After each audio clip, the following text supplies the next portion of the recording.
you are actually going to be at this fight. Mike Tyson versus Jake Paul. We have not spoken about this really at all, I would say, throughout the past few weeks. We might have mentioned it here and there, but Chris, I didn't even know this fight was on Friday. And it's on Netflix. So if you have Netflix, pardon me, if you have Netflix, you're able to watch this fight. If you have that subscription, if you're going in person like Chris, AT&T Stadium, is that Dallas? It's Arlington, around the Okay. Dallas area, I All guess. right. That's all right.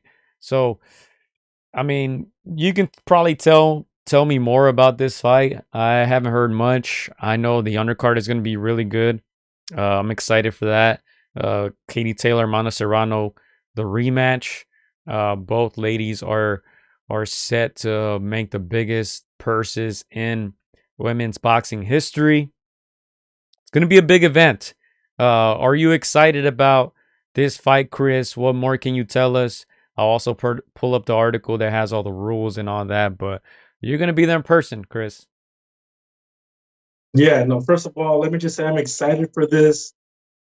Just alone that it's Mike Tyson, Gio. Again, we know that an animal like Mike Tyson comes once in a generation. Of course, we know that he's far removed from his prime. We know that his best moments are behind him. Uh, but again, it's Mike Tyson. It's a man. It's a guy that was just brought up in the streets. When I went to interview him in New York, Gio, I was a little surprised on how he's not acclimated to the media. These media folks that think that they can interview him and ask him these regular questions. He's he's an animal, Gio. Like again, he's not to be toyed with. He's not to be played with. Even though I feel like this is a money manufactured match, but he's got that street in him. I think when he takes a punch that he doesn't like, he's gonna reverberate back to the Mike Tyson of old. So again, even though we've seen Mike Tyson on his podcast, we've seen Mike Tyson more at peace now. He's not that crazy animal he once was. He's still got some warrior in him. So again, even though he's poised to make 20 million, I believe. I think Jake Paul's making 40 million, if I'm not mistaken. Again, he's gonna go in there a happy camper, knowing that no matter what happens, he's walking out with millions. But when that bell rings, he's not gonna respect, in my opinion, Jake Paul the way he respected Roy Jones Jr. So again, he's not gonna want to lose to some kid that just adopted the sport. Like he takes this, in my opinion, very seriously. It's his sport. It's the sport that got him out of poverty. So again, I see Mike Tyson wanting to end this on his terms. So I'm excited. If you're a boxing fan, if you're a fan of just the old school fight game, you're hoping that Mike Tyson turns the clock just one more time. You know, it doesn't have to be pretty, but one punch can end it. Yeah, so the specific details on this fight, let's see. Netflix, as I said, the show begins at 8 p.m. Eastern, 5 p.m. Pacific. Of course, it will also feature Katie Taylor and the Mana Serrano, the rematch. The Mike Tyson Jake Paul fight is an 8 rounder. It's an 8 rounder. Mario Barrios is also fighting against Abel Ramos for that welterweight title. Shushu Carrington is also on that on the prelims. But yeah, I think I'm gonna tune in, Chris. I didn't know it was a Friday, man. You know, Saturday usually you get some good fights. So I figured I'd be watching other fights instead of this one. But hey, maybe they were smart to do it on a Friday evening. Netflix, I'm sure if people are on Netflix on Friday evening, I'm sure it's gonna pop right up. Mike Tyson, I'm sure people are gonna click on it and see what it's about.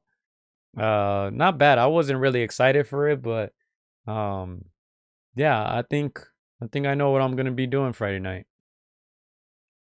And again, Gio, let's not kid ourselves. This isn't a fight that people were asking for in a sense. It ends a 59 plus Mike Tyson against the problem child that people either you hate him or you like him. You know, you grew up with Jake Paul, you're gonna gravitate to him, but most people don't like him. So it's an interesting enigma this fight is. But the fact that it's on Netflix, if you have it, it's gonna be free for y'all. So again, it's why not? If it's free, take it. You know, you're gonna watch it.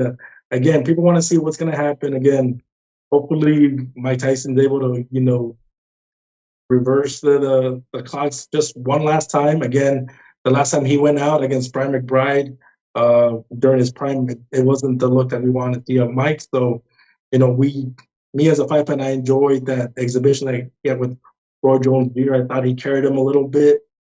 I feel like he withheld some, but I don't think he's going to withhold, against a young gun that's trying to, use his name to skyrocket his brand. So hopefully Mike Tyson's able to land a good little punch and make it interesting. And yeah, man, I'm excited to see this fight. I'm excited to get a little bit of footage, hopefully get some good moments. And yeah, man, we'll have that on our channel for you guys to enjoy. All right. So I just posted a poll on YouTube. If you guys want to go and vote, you guys can also let us know in the chat. Question is, are you excited for Tyson versus Paul?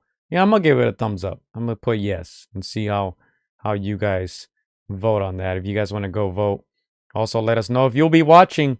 It'll be interesting to see how many people are actually watching. I haven't really paid much attention to all the buildup and all that. You were at one of the press conferences. Um, since then, I know it's been postponed because of Mike Tyson's health issues. He seems to be better now. We'll see. I'm gonna tune in and we'll talk about it next week. Do you have a prediction, Chris, or is the outcome, I guess, not as important? Is there even an outcome? Is there gonna be a winner? Man, I was hoping to go into this fight without picking a winner, Joe, trying to enjoy it. But if we're gonna are we adding this to our list?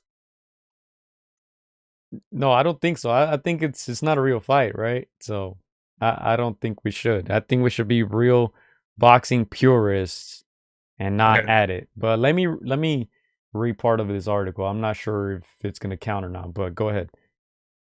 I think they're counting it as an actual boxing match.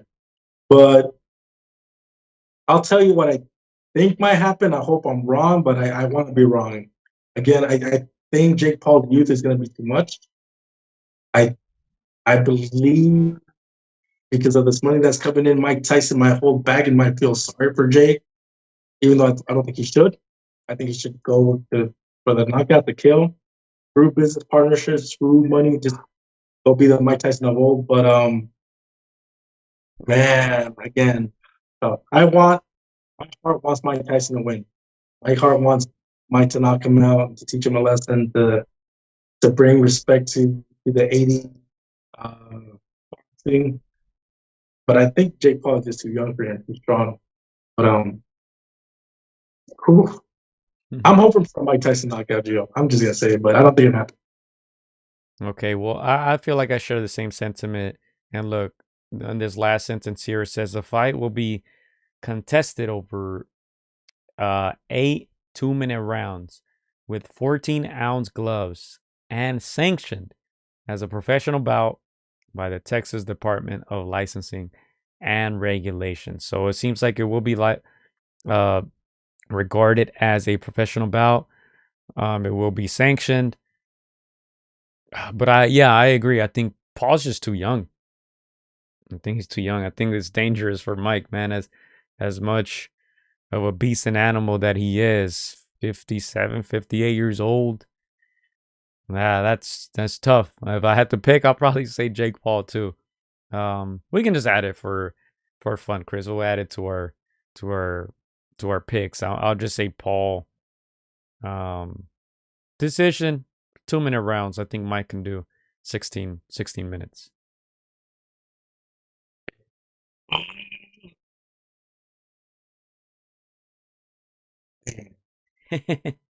I'll give you my pick at the end, man. Again, I enjoy this fight, but I don't want to see it. If I had to pick it, I'd say Jake by knockout, but I don't want to see that. I want to be wrong. Dang. I'm gonna say Jake Paul. If we're putting in the list, I'm gonna say Jake Paul by knockout. But man, I hope I'm wrong. I am so bitter. I hope I'm wrong. All right. So let's go ahead and talk about Katie Taylor, Amanda Serrano, who will also be on this undercard, as we said. Um, the first one lived up to the hype, and now they're back. They're gonna do it again. They kind of had to, you can say. They kind of had to. I mean, the first one was a success. The first one, Katie Taylor won by split decision. And the money's right, Chris. Of course, they're going to do it again. This is the rematch, the biggest purse in women's boxing history. I read a figure of 6 million. I'm not sure if that's the same figure that you saw. I heard something like that. I didn't know it was that high, but the ladies are finally getting paid, man. That's great. 6 million? Hey, uh, last fight around you, I thought it was one of the greatest, if not the greatest, women's match I've ever seen. Obviously, there's other fights like Harrison versus Katie Taylor that was just as amazing back and forth. This one was just technically of the highest level for women's boxing, in my opinion. It was so close. I felt that Amanda, maybe give away the last round and a half, and that's what cost her the fight. If she had just kept that engine going, I could see her winning. But again, extremely close fight. Both ladies had their moments. I cannot wait to see this match, this rematch. If it's 80% of what the first one was, I will be ecstatic. But again, it's Amanda's to take that Spinita out. So we all know what Katie Taylor is, and yeah, man, I think it's gonna be an ultra competitive match for co-main event. Do you want to drop your prediction now or later? Hey, look, I'll buy you some time. I'll buy you some time. Here is the first thing that popped up on Google for the purse. 6.1 million, they're saying. 6.1 million for the rematch. All right, let's see. Let me see how Katie Taylor's coming in. It's got one loss. Let me help you out here, Katie Taylor. Katie's 38. Are you kidding me? 38 years old. She lost not her last fight, but the one before that, 2023. Majority decision. That was her lone loss of her career. 23 and 1, 6 KOs for Katie Taylor. The first fight versus Amanda Serrano. It was a close one, 96-93, 97-93, 94-96. So split decision. I know a lot of people thought Serrano won that one. All right, you know what? Let me go first so you don't say I copied you, Gio. All right. I'm gonna say that Amanda Serrano wins this one. I think it's still gonna be close and competitive. I'm gonna say that she does what I think Daniel Dubois did. Is just that extra just will that you have, that you're close to doing it, and then you've been short this whole time. So I think she's got a little bit more than that. Haley Taylor's been there, done this, done that. So I'm gonna say Amanda Serrano by decision, but it's gonna be split. I feel like one judge might give it to Taylor, and it's gonna be that split decision. But I say Amanda Serrano. Serrano, 36 years old, 47 and 2, one draw, 31 KOs. She's been very active since that loss to Katie Taylor. Who's her other loss? I'm trying to find it here. Oh, it was a while. 2012 versus Frida Wahlberg. You know what? Yeah, I agree. I think Serrano should be favored in this one. Uh, and I think she'll learn from that first loss. I have her too by decision. I have Serrano by decision. In the first fight, I was rooting for Taylor. This one, I'll be rooting for Amanda Serrano. So I think we agree on that one. Yeah, to me, it's like that first fight with Maidana where they just let the get like they took the foot off their gas pedal in that last round and a half, and it cost them the match. So I think she learned from that. I think she's not gonna let that happen again. Probably compose herself in the middle rounds to just have a final push at the end. But again, it's gonna be a very competitive match. I didn't think Katie was 38. She looks Like she's still in her late 20s, man. So shout out to her. But I think at 38, that tank that she's known for, I think it's gonna give out just a little bit. Going back, rewinding a little bit to the comment section. Mike said, Iceman, sorry, says Mike still got power. And then Nerd on the Boots topic says Boots doesn't have the special sauce. Big Bro says Bam stops Chocolatito. And Nerd agrees. Bam destroys Little Chocolate. No, don't say that. Not little pocket. It just Bam is just a beast again. What he's doing, what he's gonna do through these weight classes. You know, you think of Loma when he was Lomachenko. They're just too good for those weight classes. And again, they're still growing a little bit. They're not big guys, but they're still growing a little bit. So again, I can't wait for the like a Danny fights. I can't wait for Bam to mix it up with the Inoues of the world if they meet at some middle distance. But man, that's gonna be a great fight. And again, he knows that dangerous fight. So yeah, these elites, these greats, they want those challenges.